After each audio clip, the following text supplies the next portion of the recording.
Olá, meu querido aluno. Olá, minha querida aluna. Tudo bem com vocês? Tudo tranquilo? Tudo ótimo? Tudo em paz? Eu espero que sim. Espero que vocês estejam bem, estejam se cuidando, estejam felizes e, sobretudo, estejam motivados para essa aula de sociologia. Sejam todos e todas bem-vindas, bem-vindos. É um prazer, é uma alegria, uma honra, uma satisfação tê-los vocês nesse momento. Eu sou o professor Denilson e de agora em diante nós vamos ter nossa aula de sociologia. Então, preparados, entusiasmados, cheios de vontade de adquirir conhecimento.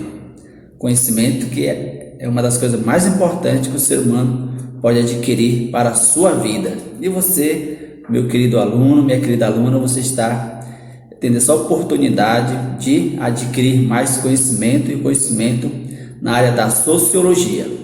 Então, sejam de fato bem-vindos. Espero que vocês estejam de fato bem, cuidando de vocês, cuidando das pessoas que vocês amam, cuidando das famílias de vocês. Vocês sabem que ainda nesse momento online, distante, mas com a graça de Deus, com a fé em Deus, logo nós estaremos juntos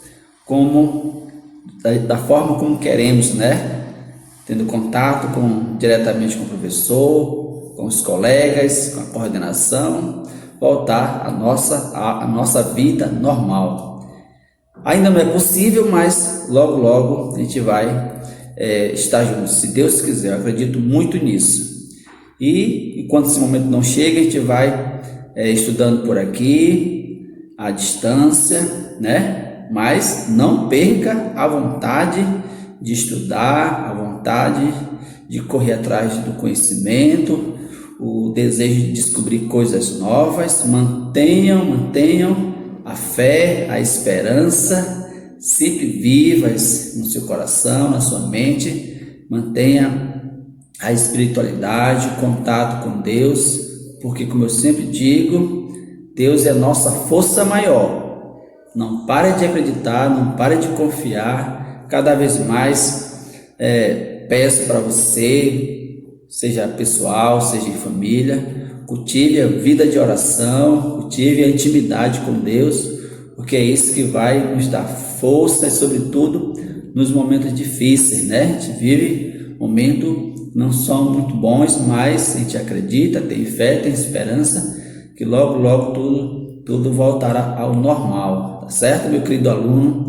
Então, motivação, assista a videoaula até o final, depois vocês vão fazer a atividade no livro e vai ter um momento de interagir com o professor, e dessa forma a gente vai fazendo bem as nossas atividades, os nossos trabalhos. Então, foco nessa aula, foco no conhecimento, porque o conhecimento, o que ele faz? Ele transforma a vida das pessoas e as pessoas transformam o mundo, e a gente consegue ter uma vida melhor, ter um mundo melhor para viver, uma sociedade mais justa, igual para todos. Todo mundo deseja e aspira dias melhores, né? Então, isso vai acontecer quando cada um, de fato, você, eu, todo mundo, fizer bem a sua parte, e a gente vai fazendo isso também com conhecimento, né? O conhecimento nos dá condições, sabedoria para vivermos bem a nossa vida. Eu sempre digo que conhecimento não é só para nós tirar nota boa na prova, passar em vestibular e concurso, passar no Enem, né, que é o caso de vocês. Não é só para isso. O conhecimento também é para nos dar possibilidade e condições de nós vivermos bem a nossa vida com sabedoria, certo? Então, vamos lá, vamos para essa aula, vamos focar nessa aula e adquirir o conhecimento necessário que essa aula vai nos proporcionar hoje, tá certo? Então, firme, coragem, entusiasmo e vamos lá. Assunto: conflitos étnicos, raciais no Brasil, tá? Vocês vão encontrar esse conteúdo aí no livro de vocês, página 19 a 22, certo? Vamos avançar. Revendo a aula anterior, então, como eu sempre faço com você, né? É importante nós revisarmos algumas ideias do assunto da aula anterior. Ideias importantes que a gente não pode esquecer, tá? Ideias muito importantes mesmo. Então, vamos relembrar essas ideias. Nosso assunto foi diversidade cultural. Noção de alteridade da turma implica o reconhecimento do outro, né? Aquela questão que eu já enfatizei para vocês, a questão da alteridade, tá? É uma questão que a gente também não pode esquecer sempre.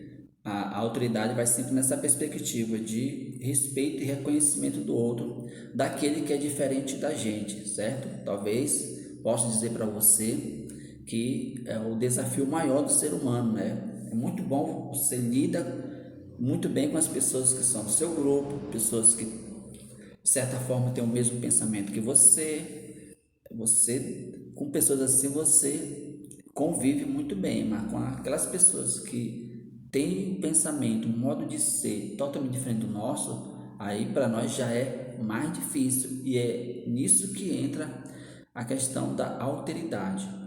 Não ser como o outro, não aceitar, mas sobretudo respeitar, tá? Essa é a ideia do termo alteridade.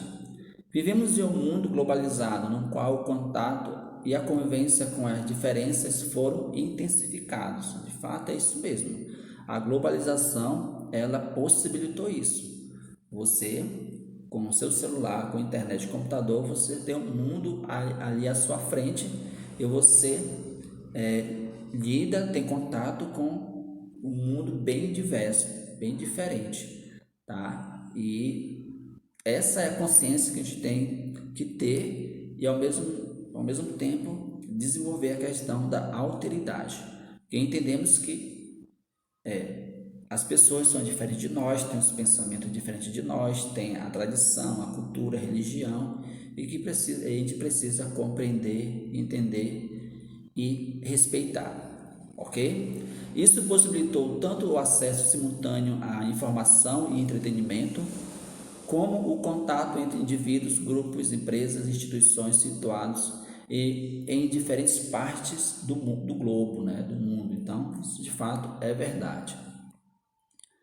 A globalização é um fenômeno bastante complexo que facilita a conexão entre diferentes culturas, pessoas e locais. De fato é isso mesmo. A globalização, ela possibilita isso, ok?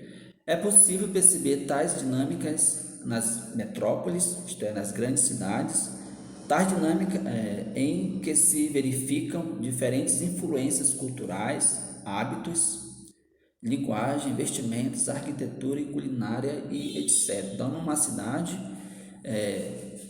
perceba que existem pessoas, podemos até dizer, de todo lugar do mundo, tá? E cada pessoa, cada grupo com seu modo de ser, seja nos hábitos, seja na linguagem, seja na vestimenta, na arquitetura, na culinária, na dança, na manifestação folclórica, enfim. Nas grandes cidades está inserido de certa forma todo esse complexo cultural, e a gente precisa o quê? Compreender muito bem como é que esses grupos se comportam numa cidade, tá? Como é que eles vivem e assim por diante. Manifestações culturais que devem ser reconhecidas, em sua diversidade. De fato, é isso mesmo. Tal atitude é defendida pelo multiculturalismo, tá? Que almeja a valorização e o reconhecimento da diversidade cultural. É isso mesmo. Acho que saber que existe toda essa diversidade cultural numa cidade como Manaus, digamos assim, é muito grande, a gente sabe que existe. Agora, valorizar e dar o reconhecimento devido a isso já é algo mais difícil, né? Porque tem coisas que não dependem da gente. A gente pode até despertar essa consciência que a gente precisa valorizar, que a gente precisa respeitar, mas para fazer um trabalho mais, mais fazer um trabalho de conscientização, até mesmo para incluir as pessoas que vêm de fora, as pessoas que vêm de outros lugares, até de outros países, já é uma situação que depende do poder público, tá? Mas o que é importante nesse momento? O que é importante ter consciência? Que existe, de fato, uma diversidade cultural e a gente precisa valorizar, compreender e respeitar, ok? É essencial considerarmos ainda a diversidade cultural interna da sociedade brasileira, indígenas, africanos, portugueses, europeus e asiáticos. De fato, isso é uma realidade no nosso país, né? Notamos o contínuo esforço em estabelecer uma identidade nacional brasileira, né? Por que é um contínuo esforço? Porque o Brasil ele é historicamente constituído pelas características indígenas, pela influência indígena, pela influência africana, português, europeus e asiático. Então veja como é um pouco trabalhoso e difícil de nós entendermos como se dá de fato a identidade nacional brasileira. E a gente, como a gente já viu, né, a gente vai perceber, entender, compreender que o Brasil é um pouco de tudo isso, né? A nossa identidade, ela tem uma característica da miscigenação, mistura de várias culturas, de vários costumes e assim por diante, tá? E essa foi uma pequena revisão, tá? Que nós fizemos da aula anterior. Espero que essas ideias estejam ficado bem clara, bem nítida na sua mente, na sua memória, para não esquecer, certo? Que no Brasil, a identidade do povo brasileiro ela é constituída a partir de várias culturas, vários costumes, etnias, um modo de ser e de compreender. Eu acho que, penso eu, que essa talvez seja a maior riqueza da nossa cultura, né? E a gente precisa de fato valorizar, compreender, porque é a nossa identidade, o nosso modo de ser brasileiro que é dessa forma. E agora nós vamos falar dos conflitos, tá? O assunto de hoje, conflitos étnicos raciais no Brasil. Será que existe? É uma realidade? Você já vai refletir sobre isso. Então, continue atentos, tá? Para a explicação e vamos lá. A construção de nossa identidade pessoal e social tem base na relação com o outro. Confirma essa ideia? Sim, com certeza, tá? A gente constrói a nossa identidade, nosso modo de ser sempre no contato com o outro, né? A gente está sempre, isso é uma realidade, é um dado sociológico muito certo. O ser humano, ele é um ser social, ele está sempre inserido no contexto social e é nesse contexto que ele se constrói, ok? Não sendo possível a construção de uma identidade no isolamento, não existe isso, tá? Então essa ideia tem que ficar bem clara também para vocês. O preconceito deriva de representações negativas acerca dos outros indivíduos e grupos sociais, sendo negação da alteridade. Então, tá aí uma ideia importante, né? Olha, o preconceito deriva de representações negativas acerca do outro, tá? Posso até dizer para vocês, é fruto de conhecimento, tá? Geralmente, quando a pessoa não tem determinado conhecimento, aí às vezes o preconceito, o racismo, ele predomina, né? Você passa a ter uma ideia errada, uma ideia negativa, uma ideia que não constrói nada acerca dos outros indivíduos, sendo, portanto, a negação da alteridade. Você nega o outro que pensa diferente, o outro que tem religião diferente, o outro que tem um pensamento, uma ideia, uma ideologia, uma cultura, uma tradição diferente da sua. Você nega essa pessoa, é indiferente, tá? Então, a negação da alteridade. Na realidade brasileira, uma das formas de preconceito é o racismo. A discriminação tendo por base a origem étnica, cor, pele, feições faciais, tipo de cabelo e hábitos, e assim por diante. Então, a pessoa às vezes julga ou conceitua alguém simplesmente pela sua cor da pele, ou pelas feições faciais, pelos hábitos. Isso mesmo na sociologia e em outras ciências também, a gente fala de estereótipo. A gente fala de estereótipo, julgar, definir alguém simplesmente pelas suas características físicas, tá? Então, isso é a base da discriminação, do racismo, isso que faz a discriminação, racismo, preconceito de fato acontecer. No Brasil, o racismo é histórico, como vocês bem sabem, né? Bem sabem, essa é uma afirmação muito verdadeira. Em que parâmetro se baseia o racismo? Tá? A gente vai verificar isso aí. Vocês vão perceber que até a ciência, de certa forma, ela enfatizava essa ideia do racismo. Graças a Deus que tudo flui, tudo evolui, e a ciência também evoluiu, e hoje nós entendemos, do ponto de vista da ciência, totalmente diferente, tá? Para a ciência a gente não vai medir a capacidade intelectual, podemos dizer assim, do indivíduo simplesmente pela cor da pele, como era até certo tempo, certo? Hoje em dia não se compreende dessa forma, porém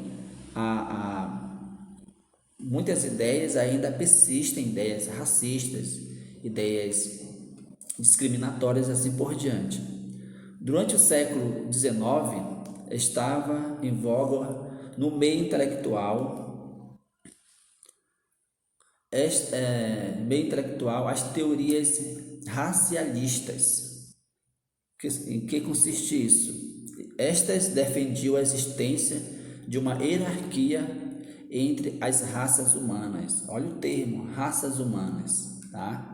Na qual os europeus eram considerados superiores em oposição a outras sociedades humanas. Olha essa ideia aí, pessoal. Isso é uma ideia que, infelizmente, é uma ideia que predominou por muito tempo, e o resultado dessa ideia foi a disseminação de negros, de indígenas e tudo mais, tá? Entendia que os europeus, né, eles eram superiores às outras sociedades, e com essa ideia eles se davam no direito de fazer o que quisesse com outros povos diferentes. Infelizmente, isso é história, aconteceu, mas hoje a ciência, sobretudo, ela entende de forma diferente. No século XX, a biologia demonstrou um equívoco: classificar os seres humanos por meio categoria raça. Então, não pode. A gente entende que existe uma raça somente, que é a raça humana. Não existe raças, existe somente a raça humana nesse sentido. Vamos entender, né, dessa forma. E na raça humana existem manifestações étnicas diferentes, culturas diferentes, tradições diferentes, assim por diante. Mas a raça só é uma raça humana. Vamos entender dessa forma, certo? Temos grupos étnicos sem a presunção de uma hierarquia biológica ou social, tá? Não temos um grupo melhor ou pior do que outro, tá? E tem manifestações diferentes, manifestações culturais, manifestações no que diz respeito à visão de mundo, como a pessoa entende o mundo, a cosmovisão de determinado grupo étnico, de determinado grupo, tem um modo de compreender, um modo de ser, um modo de entender o universo, tá? Mas não que seja melhor ou pior do que outros grupos, tá? Dessa forma, se a gente fosse pensar assim, a gente ia dizer que existe uma cultura melhor que a outra. Não existe. Cultura é cultura.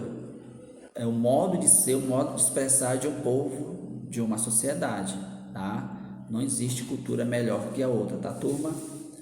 Questões afro-brasileiras. Democracia racial é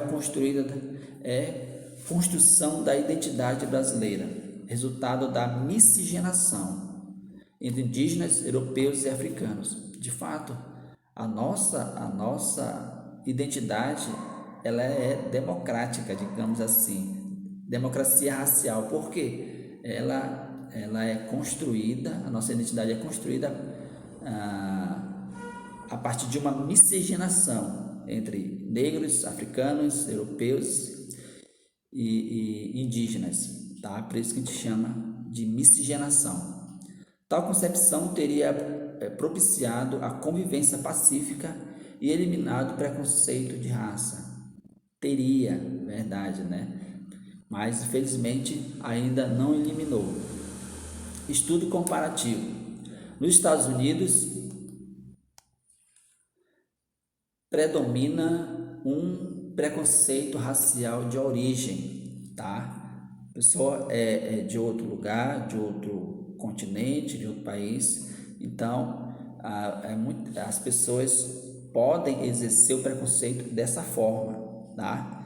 No Brasil é diferente. No Brasil predomina um preconceito de marca, motivado pela aparência externa do indivíduo. Olha como é diferente. O tom da pele dita o nível de inserção possível a cada indivíduo. Quanto mais claro, mais valorizado. Às vezes, felizmente, em algumas mentalidades, em mentes pouca esclarecida, tá? Às vezes predomina isso. Porque a pessoa tem a pele mais escura, vai ser menos valorizada do que eu que tenho a pele branca, não? Infelizmente, esse racismo, esse preconceito ainda existe. A pessoa julga o outro simplesmente pela cor da pele ou pelas características físicas, certo? Atitude sociológica, página 21, tem uma pesquisa aí, veja o comando da pesquisa direitinho e faça essa pesquisa, tá bom? Faça com tranquilidade, não precisa pressa. E vamos continuar. Os afrodescendentes que conseguem ascender socialmente, isso aqui é muita atenção da turma para essa tela aqui, porque realmente isso aqui é um exemplo de superação. Conseguem ascender socialmente, logo são transformados em verdadeiros ícones, como prova cabal de que basta querer e se esforçar para superar a condição de discriminação, tá? A gente está falando, temos como exemplo, é o ex-ministro do Supremo Tribunal Federal, Joaquim Barbosa, tá? Uma pessoa negra que superou todas as dificuldades concernente à sua própria condição, simplesmente por talvez ser negro, mas conseguiu de fato ser um ícone de superação e conseguiu realmente chegar a um cargo muito importante na nossa política, tá? Como ministro do Supremo Tribunal Federal. Voltou aqui um dado importante, tá bom? Agora a gente vai focar num dado muito importante, que foi de fato uma vitória para todos, sobretudo para a classe negra e outras classes, para os negros. Votou a favor das cotas raciais. As cotas raciais são instrumentos utilizados para diminuir as distâncias sociais existentes entre negros e brancos na sociedade brasileira, tá? Você sabe que os negros ainda conseguem, são poucos negros inseridos no meio social, no sentido assim, de ter um cargo mais elevado. Geralmente os negros eles estão lá na base, fazendo os trabalhos mais simples, fazendo aqueles trabalhos que não exigem tanta instrução acadêmica e assim por diante, certo? E a escota é uma forma de inserir os negros, sobretudo os negros, ao nível superior e dar a oportunidade para as pessoas negras terem cargos mais importantes na sociedade, sobretudo no âmbito social, político e assim por diante, certo? E vocês vão agora responder as atividades da página 21, 22 e 24, tá bom? Responda com tranquilidade. Essas questões, vocês vão verificar que muitas dessas questões você, querido aluno, vai precisar fazer no caderno, tá bom? Então faça com tranquilidade. Tem alguma que é pesquisa, né? Demanda mais tempo, mas importante é fazer, certo? Vocês vão ter um momento para fazer agora, aproximadamente 20 minutos, mas se não der para fazer a pesquisa nesses 20 minutos, faz e manda num outro momento, tá? Mais importante, viu, queridos alunos, é fazer a pesquisa, porque, como vocês bem sabem, é pesquisando, é lendo que a gente compreende e entende melhor certas questões, certo? E vejo que esse assunto que nós estamos estudando são assuntos da nossa realidade, do nosso dia a dia. A gente lida com isso diariamente, vê nos meios de comunicação. Se eu perguntar de você, ou você perguntar das pessoas com as quais você convive, se já sofreu alguma forma de discriminação, de preconceito, com certeza a pessoa vai responder sim, tá? Porque apesar de ser comum, tá? Não é legal, não é normal agir com discriminação com outras pessoas, tá? Então, às vezes, um detalhe importante, você acaba tendo uma atitude racista ou discriminatória, uma brincadeira. Muitas coisas às vezes acontecem, sobretudo em grupo de amigos, a brincadeira com os colegas. Essas coisas ela acontece, vamos dizer, naturalmente, mas às vezes é na brincadeira que você acaba agindo de forma racista, agindo de forma faltando, né, com a alteridade, não respeitando o diferente, tá? Então, espero ter, de fato, contribuído para esse momento de aula de reflexão. Sei que são muitas ideias que a gente discute, ainda mais quando se trata de cultura, de tradições, quando a gente se trata de alguns problemas que deveriam já estar somente no passado, mas infelizmente a gente presencia ainda certas realidades, certos comportamentos e, como você sabe, né, a discriminação é a negação do outro. Isso é algo que tem que ficar bem claro na mente de você. É a negação do outro, a negação do outro na sua forma de pensar, na sua forma de existir, na sua forma de, de ser na sociedade. Tá? Uma ideia que tem que ser bem clara é pensar assim: eu não posso ser como ele, né? Que você tem que ser do jeito como o outro é. Não é essa a ideia. A ideia é você respeitar, tá? porque às vezes a gente não quer ser com o outro, seu direito seu, de não querer ser como o outro, e às vezes você tem a tendência, as pessoas têm a tendência de eliminar aquele que é diferente. É como se aquele que é diferente para mim fosse uma ameaça. E se é uma ameaça, a tendência é eliminar, tá? É algo meio instintivo. E alunos, nós que estamos estudando, adquirindo conhecimento, adquirindo uma nova visão de mundo, uma nova visão de ser na sociedade, tá? Essas ideias, de fato, elas ampliam a nossa percepção de mundo, ampliam a nossa visão de sociedade, de pessoas que estão inseridas numa sociedade, que tem contato com pessoas totalmente diferentes do seu modo de ser, mas a gente precisa se colocar numa atitude, sobretudo uma atitude de respeito, valorizando sempre o diferente, certo?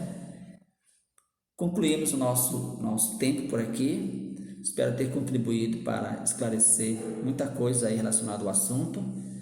Meu muito obrigado. Fique com Deus. Um abraço do professor Denilson e até a próxima.